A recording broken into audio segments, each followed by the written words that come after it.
3 बेटियों के बाद आज मेरे घर पहला बेटा पैदा होने वाला था। मुझे याद है जब मेरी पहली बेटी पैदा हुई थी तब मैं कितना खुश थी। वह मेरे और साहिल की मोहब्बत की पहली निशानी थी। उसके आने से मुझे माँ का स्थान मिल गया था, पर जब मुझे साहिल के चेहरे पर कोई खुशी नज़र नहीं आई तो मैं समझ गई कि उन्हें बेटी नहीं बेटा चाहिए था। उनका डर और अफसोस भी बिना वजह का नहीं था, क्योंकि उनके घर में 35 साल की बिन ब्याही बहन की जिम्मेदारी अभी भी उनके सर पर थी। उनकी बहन की दिमागी संतुलन ठीक नहीं था और इसी वजह से कहीं भी रिश्ता नहीं हो सका था। और इस बात को उनकी माँ ने इतना सर पर उठाया था कि मेरे पति बेटी के नाम से भी डर गए थे और मेरी एक के बाद दूसरी फिर तीसरी बेटी हुई थी। मेरे पति के साथ साथ अब मेरी भी हिम्मत टूट गई थी। मेरे पति साहिल, जिसके लिए मैंने हर रिश्ता नाता छोड़ दिया था, वह मेरी मोहब्बत ही नहीं मेरे जुनून थे। मैं उनको हर दुनिया की हर खुशी देना चाहती थी, पर कुदरत के हाथों मजबूर हो गई थी कि मेरी सिर्फ बेटियां ही पैदा हो रही थी, जिनकी वजह से साहिल अब मुझसे दूर होने लगा था। हर तरह की कोशिश करके उन्हें खुश रखना चाहती थी। मेरी सास भी साहिल को मेरे खिलाफ भड़काती रहती थी कि अब तेरी पत्नी तुझे बेटा नहीं दे सकती, दूसरी शादी कर ले। वह अपनी माँ के कहने पर अब दूसरी शादी करना चाहते थे।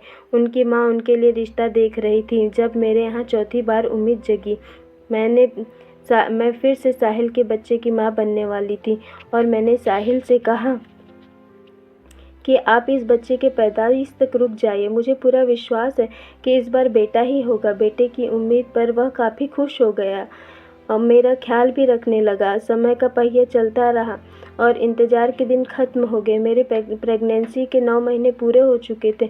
इस बार मुझे पूरा विश्वास था कि मुझे बेटा ही पैदा होगा। मैं पूरी कॉन्फिडेंट थी कि इस बार मुझे खुशी ज़रूर मिलेगी और मेरा घर टूटने से बच जाएगा। एक दिन मेरी तबीयत ख़राब हुई। मैंने अपनी सास को बताया। कुछ ही देर में उन्होंने साहिल से कहकर गाड़ी मंगवाई और हम बच्चे के सारे सामान लेकर अस्पताल में के लिए रवाना हो गए। वहाँ पहुँचकर मुझे लेबर रूम में ले गए और साहिल और मेरी सास बेसब्री से मेरा बाहर आने का इंतज़ार करने लगे। मेरी तकलीफ़ बहुत ज़्यादा बढ़ गई थी। मैंने पहले ही 3 बेटियां पैदा की थी। मुझे अंदाज़ा था कि बच्चा पैदा करने में बहुत मुश्किल काम है, लेकिन इस बार की तकलीफ़ भी बहुत ज़्यादा ही थी। मैं किसी भी तरह सहन नहीं कर पा रही थी। ऐसा लग रहा था कि जैसे मेरी जान निकल जाएगी। और फिर दर्द की तेज़ इतना था कि बर्दाश्त नहीं हुआ और मैं बेहोश हो गई। पता नहीं कितने समय बाद मुझे होश आया। मैं अस्पताल के कमरे में लेटी थी। मेरे पास कोई मौजूद नहीं था। मुझे लगा शायद सब मेरे बेटे के पास होंगे, पर थोड़ी ही देर में एक नर्स मेरे पास आई। मैं बच्चे और बाकी घर वालों को पूछने लगी तो उसकी आंख में ऐसे चमक देखा तो मुझे लगा कि अभी ज़रूर वो बेटे की खुशखबरी सुनाएगी। पर जब उसने कहा कि आपने एक चांद जैसी बेटी को जन्म दिया है, एकदम से मेरे सपने टूटते नज़र आए, जो मैंने साहिल को दिखाए थे और खुद भी देखे थे। मेरे दिल की धड़कन तेज़ हो गई। मैंने पूछा कि मेरे पति कहाँ हैं, तो उसने बताया कि वह कल से नहीं आए हैं। मेरी सास वह भी 2 घंटे से रिक्शा लाने गई हैं, अभी तक वापस नहीं आई है। नर्स ने बच्ची को उठाकर मेरे सामने पेश किया और कहा, इसे दूध पिला दे। मेरा दिल नहीं चाह रहा था कि मैं नज़र उठाकर भी बच्ची को देखूं, जिसने पैदा होते ही मुझे आसमान से उठाकर ज़मीन पर पटक दिया। मैं जलते हुए दिल से गुस्से वाली नज़र से उसकी तरफ देखने लगी। नर्स ने सही कहा था कि वह बिल्कुल चाँद जैसी थी। पर शक्ल सूरत से क्या होता है, बेटा तो बेटा होता है। नर्स ने बच्ची को मेरी गोद में लिटाया और दूध पिलाने में मेरी मदद करने लगी। थोड़ी देर बाद मेरी सास भी आ गई। उनका चेहरा देखकर मैं समझ चुकी थी कि उन लोगों को बेटी के साथ साथ अब मेरी भी कोई ज़रूरत नहीं है। मेरी सास मुझे रिक्शे में लेकर गई। गुस्से के मारे टैक्सी भी नहीं लाई थी। रिक्शे में मुझे बहुत तकलीफ़ हो रही थी, फिर भी मेरी सास कह रही थी कि थोड़ी तेज़ चलाओ। मैं चुपचाप सब कुछ बर्दाश्त कर रही थी। दिल में अपने बेटी को कोस रही थी। घर पहुँचते ही सबसे पहले मेरी नज़र साहिल को ढूंढने लगी।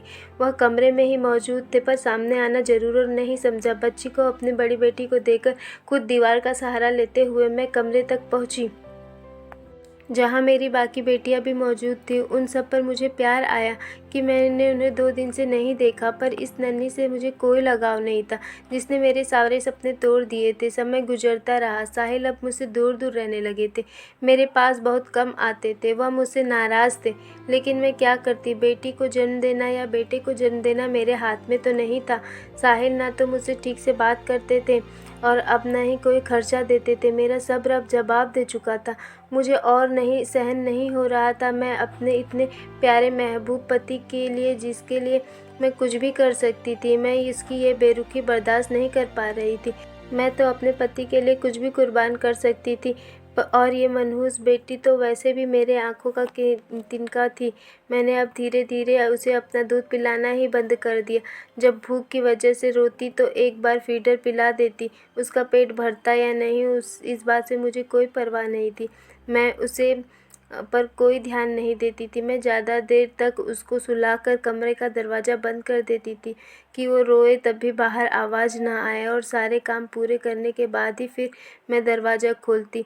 मैं आराम से पूरा दिन घर के काम निपटाती रहती, चाहे वो रोए, जिए, भूख से तड़पे, चाहे अपना बिस्तर गीला करे, मुझे कोई परवाह नहीं था। पूरा काम करने के बाद ही मैं दरवाज़ा खोलती थी। मेरी सास इस बात को अच्छे से समझ चुकी थी कि मैं बेटी के साथ क्या व्यवहार करती हूँ, पर दिल ही दिल में वह भी नाराज़ थी, इसलिए कुछ नहीं कहती थी। रात को अक्सर मेरी बेटी रोती थी। एक रात अचानक मेरी आँख खुली तो देखती हूँ कि मेरी बेटी के मुंह में फीडर लगा हुआ है, वह भी दूध से भरा हुआ है। मैं परेशान होकर उठ गई। यह किसने दिया होगा? बहुत सोचा, शायद मेरी पगली नंद देकर गई होंगी या मेरी बड़ी बेटी ने दिया होगा, लेकिन फिर ऐसा रोज़ होने लगा। रात में जब भी कभी मेरी आँखें खुलती तो उसका दूध हमेशा उसके पास मौजूद होता। अब तो उसने रात को रोना बिल्कुल छोड़ दिया था, और अब मेरी न नींद खराब होती, न मैं कोई ध्यान देती कि उसने दूध पिया होगा या नहीं।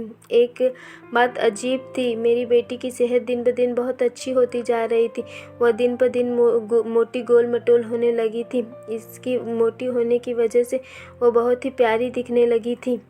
वह इतनी खूबसूरत थी कि उससे निगाहें हटाना मुश्किल था। मेरी बाकी तीनों बेटियां भी खूबसूरत थी, लेकिन यह तो कुछ ज़्यादा ही खूबसूरत थी।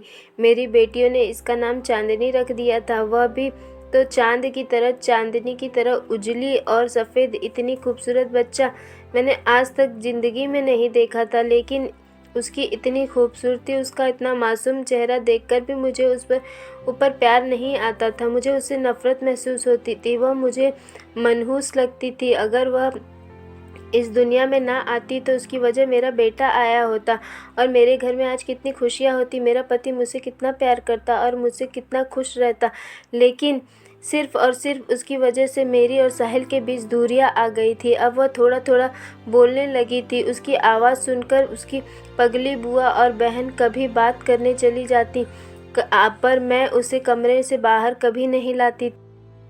ना ही कभी चांदनी के बाप या दादी ने कहा कि बच्ची को बाहर लाओ। एक दिन मैं काम में इतनी बिजी हो गई, सर को जाने की भी फुर्सत नहीं थी, क्योंकि उस दिन साहिल के मेहमान आए हुए थे। सारा दिन कमरे में जाना नहीं हुआ। शाम को इतनी थकी हुई थी कि कमरे में पहुंचकर उसे बस एक नज़र डाली, लेकिन वह देखने में बिल्कुल भी भूखी नहीं लग रही थी। हालांकि मैं सुबह को उसको देखी भी नहीं थी, ना ही उसको एक चम्मच दूध भी पिलाया था, लेकिन वह बिल्कुल भी भूखी नहीं लग रही थी। मैं भी आते ही सो गई। रात के 12 बजे मेरी आंखें खुद ही खुल गई तो मुझे उसका ख्याल आया। वह खेलते खेलते ना जाने कब अकेले ही झूले पर लेटे लेटे सो गई थी। उसके झूले के पास एक खिड़की भी थी, जो कि इस समय खुली हुई थी। मैं जल्दी से उठी, उसके पास जाकर देखा तो अजीब ही दृश्य था। वह बहुत ही प्यारी से कंबल में लिपटी हुई थी। दूध का आधा भरा हुआ फीडर उसके पास रखा हुआ था, जिसको शायद उसने आधा पीकर ख़त्म किया था। मैंने छूकर देखा, कंबल तो काफ़ी महंगा लग रहा था, पर यह किसने लाकर मेरी बेटी पर डाला होगा, ये समझ नहीं आ रहा था। क्या साहिल को तरस आ गया होगा? इस पर मैंने बहुत सोचा, पर मैं कोई नतीजा नहीं निकाल पाई। फिर खिड़की के दरवाज़ा बंद की और सो गई। सुबह साहिल पर मेरी खास नज़र थी कि कहीं यही तो बेटी के पास जाकर उसका ख्याल नहीं रख रहे हैं, पर सारा दिन ऐसा कुछ महसूस नहीं हुआ। साहिल तो उसके पास बिल्कुल भी नहीं जाते थे। मैं तो फिर भी कभी कभार जाकर उसे देख लेती थी। उसकी दादी से वैसे भी कोई उम्मीद नहीं थी, इसलिए अब मेरी परेशानी बढ़ने लगी थी। मुझे नहीं पता था, और इससे भी झटका तो मुझे अब लगने वाला था। दोपहर में उसे फीडर देने गई तो क्या देखती हूँ कि उसके पास बहुत ही प्यारा फ्रॉक उसने पहना पहना है, आँखों पर काजल लगा हुआ है, माथे पर नज़र का टीका भी लगा है। वह झूले में खेल रही है, पास पड़े खिलौने से मेरी बेटी बहुत खुश हो रही है। अब मुझे थोड़ा डर भी लगने लगा था कि आखिर ये सब क्या है। मैं सारा दिन नज़र रखती, कोई भी कमरे की तरफ आता हुआ नज़र नहीं आता, तो आखिर ये सब कौन करता है। मैं इस बात को छुपा लिया और जल्दी से बाहर गई। परेशानी में मेरा बुरा हाल था। मेरी सास ने पूछा तो मैंने कह दिया कि तबीयत कुछ ख़राब है। बाकी सारा दिन घर के एक कोने में बैठती सोचती रही। मेरी बेटी की आदत थी कि स्कूल से आते ही पहले बहन के पास जाकर उसे देखती, उससे बातें करती, फिर जल्दी से आकर खाना मांगती। आज वह जैसे ही अपने बहन के पास गई तो उसके झूले से वह खिलौना उठाकर बाहर ले आई। उसके बाहर आते ही उसकी दादी की नज़र खिलौने पर गई और देखते ही उसने बच्ची के हाथ से वह छीन कर देखा तो मेरी सास की आंखें फटी की फटी रह गई। मेरी सास ने वो खिलौना देखा, फिर उस खिलौने को दीवार के साथ रगड़ कर देखी। मैं गौर से अपनी सास को देख रही थी, आखिर वह यह सब क्या कर रही थी। वह फौरन मेरी तरफ भागी थी और कहने लगी कि बहू, मैं जानते हुए भी अनजान बन रही थी और मैंने कह दिया कि मम्मी जी, मुझे नहीं पता कि यह खिलौना कहाँ से लेकर आई है। मैं अपनी सास के चेहरे को देखती रही। सास बोली, अगर बेटी मेरी बुरी नज़र धोखा नहीं पा रही तो ये पक्का सोना का लग रहा है। मैं झटके से उठी और खिलौना से सास के हाथ से लेकर देखने लगी। वह ऐसे दिखता था जैसे सोने का हो। मैं तो सोच भी नहीं सकती थी। इतने में सास अंदर गई और चादर लेकर आई और खिलौना मुझसे लेकर चादर के कोने में बांध लिया और बगल में छुपा लिया। कहीं बाहर चली गई और मैं बैठकर सोच विचार करने लगी कि आखिर ये सब क्या हो रहा है। मेरी बेटी के पास ऐसी चीज़ें कहाँ से आती हैं। अभी तक तो मुझे खुद भी कुछ पता नहीं था। मेरी बेटी हमेशा की तरह खेलने में बिजी थी, जैसे उसे कोई खूब हंसा कर खिला रहा हो। फीडर देखा तो जैसे मैं रख कर गई थी वैसे ही भरा पड़ा था। मुझे बहुत गुस्सा आया कि उसने कल से दूध नहीं पिया, फिर भी चुप है और इतना हंस कर खेल रही है। मुझे एकदम से चांदनी का हंसता हुआ चेहरा देखकर गुस्सा आ गया। मेरी खुशियों को आग लगाकर, मेरे सारे सपनों को तोड़कर कितना खिलखिलाकर हंस रही थी। मैंने उस मासूम के गाल पर एक जोरदार थप्पड़ मारा। मेरे थप्पड़ लगाने पर टकटके ही लगाए मुझे देखती रही, फिर अचानक से सिसक कर रोने लगी।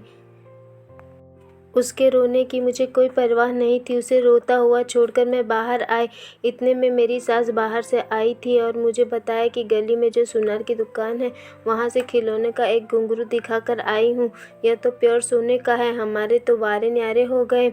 यह सुनते ही मेरे दिलो दिमाग और शरीर सब सुन्न हो चुका था। मैं बस बुत्त बनी सुनती रही, कोई जवाब ना दे सकी। बस साथ इतना कह दी पाई कि मम्मी जी, आप साहिल को कुछ मत बताना, वरना कहेंगे कि बच्चियाँ चोरी करती हैं, वरना इतना सोना कहाँ से आएगा, क्योंकि यह खिलौना मेरी छोटी बेटी के पास से मिला था। यह तो सिर्फ मैं ही जानती थी। मेरी सास के दिमाग में भी यही बात आई और उन्होंने मेरी बात मान ली और शर्त रखी कि आधा सोना वह रखेंगी और आधा सोना मुझे देंगी। मैं तो पहले ही इतनी डरी हुई थी। उनकी शर्त मान ली और सोना आधा कर लिया। सास ने अपना हिस्सा अपनी पागल बेटी की शादी के लिए छुपा लिया और मेरा हिस्सा सुनार के पास बेचकर मुझे पैसे लाकर दे दिए। खिलौना बहुत बड़ा और भारी था, काफ़ी ज़्यादा महंगा बिका था। मेरे हिस्से में 4.5 लाख रुपए आए थे। मैंने इतने पैसे ज़िंदगी में पहली बार देखे थे। पैसे लेते ही मेरे हाथ काँप रहे थे, फिर भी पैसे को खुशी तो थी ही। मैंने पैसे लेकर संदूक में रखे और संदूक को चारपाई के नीचे छुपा कर रख दिया। अगले दिन मैं कुछ पैसे लेके बाजार गई और खुद पर कुछ खर्च किया। अपने लिए कुछ सामान खरीदा, राशन का सामान लिया, ड्राई फ्रूट्स लिए और कुछ सब्जियां और दूध और दही लिया। मैं अब घर में खूब अच्छा खाना बनाती थी और साहिल को खुश करने के लिए खुद को खूब सजाती। अब साहिल भी थोड़ा मुझसे खुश रहने लगे थे और यह सब कुछ देखकर मैं बहुत खुश होती थी। मेरे 2 महीने बहुत मज़े से गुजरे। अब मेरी बेटी भी थोड़ी बड़ी होने लगी थी पर उस पर मेरा कोई ध्यान नहीं था। एक दिन मैंने संदूक खोला तो पैसे तो सिर्फ 1 लाख ही बचे। मुझे चिंता हुई कि यह पैसे भी खर्च हो जाएंगे तो क्या करेंगे। फिर मैंने अपने पति को बुलाया और 1 लाख रुपए यह कहकर दे दिया कि आप कोई छोटा मोटा बिजनेस शुरू कर लो। मैं आपका बिजनेस के लिए कर्ज पर ये पैसे लिए हैं। वह बहुत खुश हुआ और मेहनत करने लगा। खुद खुदा की ऐसी कृपा हुई कि उन पैसों से उसने बिजनेस जो किया था वो खूब चल पड़ा। अब हमारे हालात बहुत ही अच्छे हो गए थे। अब मेरे पति की बेटे की इच्छा थी, कभी प्यार से मनाते कि दूसरी शादी की इजाज़त दे दो, पर मैं नहीं मानती थी। दिल में डर होता था कि मर्द जात है, कभी शादी करके आ गया तो मैं क्या बिगाड़ लूँगी। फिर इस बेटी पर गुस्सा होती कि मनहूस पैदा हो गई है, नहीं तो बेटा पैदा हुआ होता। उससे गुस्से से मैंने एक बार फिर से मारने की कोशिश के लिए हाथ उठाए, लेकिन इस बार बड़ा अजीब हादसा हुआ। उसे मारने से पहले ही मेरे हाथ में बहुत तेज़ दर्द होने लगा, इतना कि मुझे बर्दाश्त नहीं हुआ। मैं जल्दी से दुपट्टा से खींचकर अपना हाथ बांध लिया और दर्द था कि कम होने का नाम ही नहीं ले रहा था। मैं जल्दी से हाथ पर आयोडेक्स भी लगाया, लेकिन दर्द था कि बढ़ता ही जा रहा था। थोड़ी देर बाद मैंने ध्यान से देखा तो पूरा हाथ नीला पड़ चुका था। मैं फ़ौरन अस्पताल गई। कोई पूछता तो शर्मिंदगी से कहती कि भारी चीज़ के नीचे दब गया था, जिसकी वजह से सूज कर नीला हो गया। पर हकीकत तो मैं ही जानती थी कि मैंने उस छोटी सी जान को मारने के लिए हाथ उठाया था, तभी से मेरे हाथ में दर्द हुआ है, वह नीला पड़ना शुरू हो गया है। अब मुझे लगने लगा था कि ज़रूर मेरी बेटी के साथ कोई ऐसी ताकत है जो आम नहीं है। कई दिन तक इलाज चलता रहा। पति के 50,000 लग गए, जो बड़ी मुश्किल से जमा हुए थे। तब कहीं जाकर मेरा हाथ ठीक हुआ। अब मुझे अपनी बेटी से डर लगता था। मैं बहुत कम उसके पास जाती थी और उसके कपड़े भी खुद ब खुद बदल जाते थे। नए नए कपड़े पहनती, मगर मेरी आंखें ने ऐसा कभी होते हुए नहीं देखा था। जब भी मैं बाहर जाती और वापस आती तो उसकी हर चीज़ बदली हुई होती थी। माथे पर नज़र का टीका लगे होता, नए नए कपड़े पहने हुए होती, नीचे का बिस्तर चेंज होता, ऊपर कंबल ओढ़ी हुई थी। कभी कभी तो उसे गीले बिस्तर पर ही छोड़ देती, लेकिन अब उसका बिस्तर हमेशा चेंज होने लगा, एकदम साफ सुथरा मिलता था। मैं किसी को भी नहीं बताती, सब समझते थे कि मैं बहुत अच्छी माँ हूँ। मेरी सास अक्सर बच्ची को खुद देखकर कहती थी कि यह बिल्कुल अपने बुआ पर गई है। यूं ही समय का पहिया तेजी से चलता रहा। मेरी बेटियाँ बड़ी हो गई। छोटी बेटी 8 साल की उम्र तक पहुँच गई। वह मेरी बेटियों में सबसे प्यारी और खूबसूरत थी। उसे इस उम्र में घर के सारे काम कर लेती थी।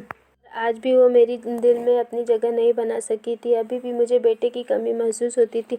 मेरी बच्चियाँ बड़ी हो गई थी, काश कि उनके साथ हर जगह उनका भाई होता। और उस समय मुझे चांदनी से और भी ज़्यादा नफ़रत महसूस हुई जब मेरे पति ने दूसरी शादी कर ली। मेरी खुशियों को खाने वाली सिर्फ चांदनी थी। अगर उसकी जगह बेटा पैदा हो जाता तो मेरा पति दूसरा शादी ना करता।